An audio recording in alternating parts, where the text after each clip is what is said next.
GRYP stock analysis. This is for Monday, 19th of May. Whether it's a buy, is it a buy or me or not? Let's talk about it. I mean, ultimately, Gryphon Digital Mining is decent, 30% increase in price. All I'm looking to further take up from here is buy more. I mean, I don't know about you, but like, I know it pumps up and everything. And don't get me wrong, last thing I'm doing is randomly getting buying.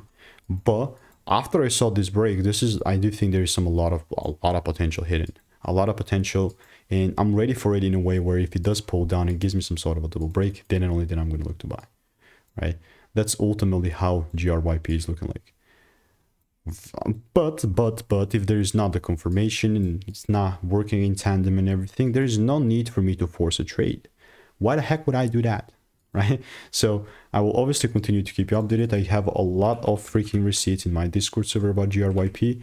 And if you want to learn how I'm making 5-10K per month without indicators, click the first link in the description. Get my free emails.